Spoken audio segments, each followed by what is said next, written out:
1997 ஆண்டு நான் கெட்டு போனவனாய் காணப்பட்டேன்.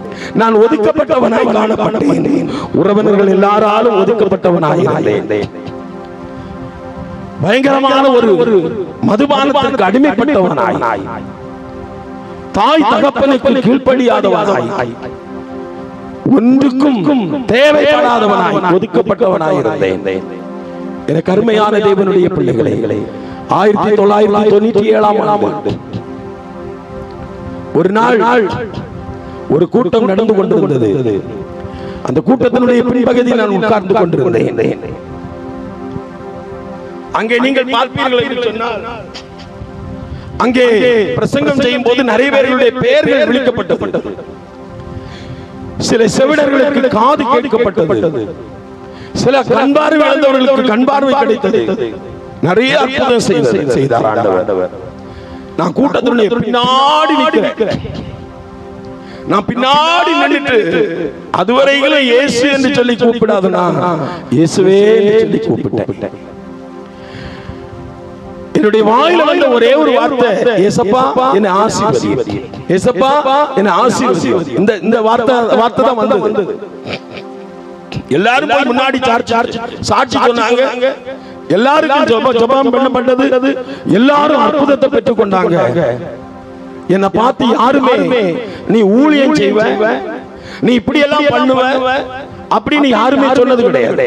ஒருத்தர் என்ன சொன்னது கிடையாது. யாருமே நான் ஊழியக்காரன் வெளிப்படுத்தினது கிடையாது. யாருமே சொன்னது கிடையாது. ரொம்ப கவனமா கவனிங்க.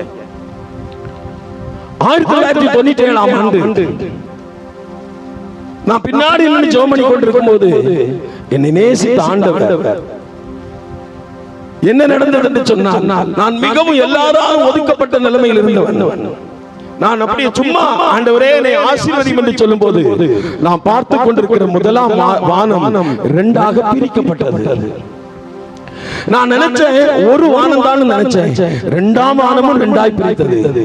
மூன்றாம் வானத்திலிருந்து ஒரு அக்கினி நெருப்பு என் தலை வழியாய் வந்து இறங்கினது. என்னுடைய இருதயத்தில் இருந்த இறக்கி வைக்க முடியாத ஒரு பயங்கரமான சுமை, ஒரு பயங்கரமான டன்னேஜ் கணக்கில் இருந்த சுமை என்னை விட்டு போனது. அதற்கு பிறகு நான் எங்க போனாலும் ஒரு பகுதியில ஒரு விபச்சாரம் நடந்தா அது ஆவிக்குரிய கண்கள் ஆண்டவர் காட்டி தருவார். சின்ன ஜெப கூட்டங்கள்ல நான் ஜெபம் பண்ணா பிசாசுகள் ஆடும், பிசாசுகள் அலறும். அப்படி போய் கொண்டிருந்தது. 3.5 ஆண்டு போய் கொண்டிருந்தது. திடீரென்று சொல்லி அந்த சர்ச்சில் உள்ள பாஸ்டர் வந்து டிரான்ஸ்ஃபர் ஆகி வேற ஒரு இடத்துக்கு போறாரு. இப்போ உள்ள பாஸ்டர்ஸ் வந்து நிறைய பேர் பொறுப்படுத்தி ஜெபிக்க மாட்டாங்க, பொறுப்படுத்த நிறைய நடத்த மாட்டாங்க, ஆண்டவருடைய பாதத்துல காத்திருக்க மாட்டாங்க. அதனால நிறைய பேர் இன்னைக்கு பின்வாங்கி போகிறார். அதே போல நானும் ஒரு நாள் பின்வாங்கி போனேன்.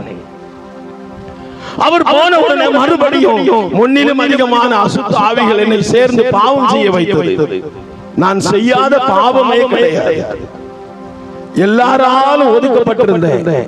என் வீட்டுல எல்லாரும் சொல்லுவாங்க, இவன் உயிரோடு இருக்கிறோட இவன் செத்து போன, இவன் ஏதாவது மருந்து அடிச்சு இவன் செத்து போன அப்படின்னு நினைப்பாங்க, அப்படின்னு சொல்லி இருக்காங்க.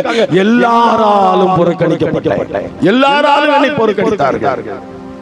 என் அன்பு தேவனுடைய பிள்ளைகளே, என் வாழ்க்கை கெட்டு போனது. என் வாழ்வில் சமாதானம் இல்லை. அப்பொழுதுதான் ஆண்டவர் ஒரு நாள் மறுபடியும் நான் ஜெபம் பண்ணி கொண்டிருக்கும் போது என்னுடைய வாழ்க்கையிலே நிம்மதி இல்லாமல் ஒரு மலையை தேடி ஓடினேன். அங்கு சென்று ஆழத்தங்கு கள்ளு வாங்கி அதில் விஷத்தை ஊற்றி நான் குடிக்கும்படியாய் என் வலது கையை உயர்த்தும் போது வலது கை கட்டப்பட்டிருந்தது.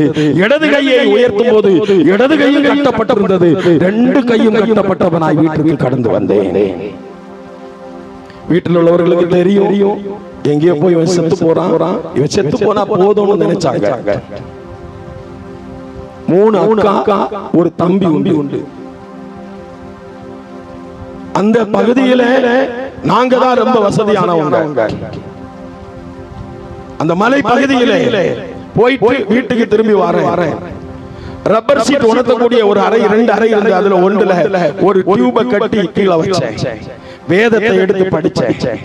அப்ப ஏசாயா 61ஆம் அதிகாரத்தின் முதல் வசனத்திலிருந்து பரிசுத்த ஆவியானவர் என்னோடு பேச தொடங்கினார். ஏசாயா 61:1 ஆண்டவர் சொன்னார், தரித்திரனுக்கு சுவிசேஷம் சொல்ல உன்னை நான் தெரிஞ்சிருக்கிறேன்னு சொன்னார். ஹல்லேலூயா. என் தலையில ஒருத்தன் கை வச்சு ஜெபம் பண்ண கிடையாது, என்ன பார்த்து ஒரு பாஸ்டர் தீர்க்கதரிசனம் சொன்னது கிடையாது. ஆண்டவரே ஒரு மெல்லிய அழகான சத்தத்துல பேசுறார். அந்த ரூம்ல நீங்க பாத்தீங்கன்னா ஒரு 2 லட்சம் டியூப் லைட், 2 லட்சம் LED லைட் கட்டினா அப்படி ஒரு பிரகாசம், ஒரு பிரசன்னத்தை பார்க்க முடியாது. பயங்கரமான ஒரு பிரகாசம் வானத்திலிருந்து அறை முழுவதும் நிரப்பப்பட்டதை நான் பார்த்தேன். அந்த அறையிலிருந்து அழகான சத்தம் என்னை பேர் சொல்லி அழைத்தார். அல்லேலூயா. இயேசு என் பேரை சொன்னது நான் கீழே விழுந்தேன். என் கண்கள் மூடப்பட்டது. 2.25 மணி நேரம் அவர் என் கூட பேசிக் கொண்டிருந்தார்.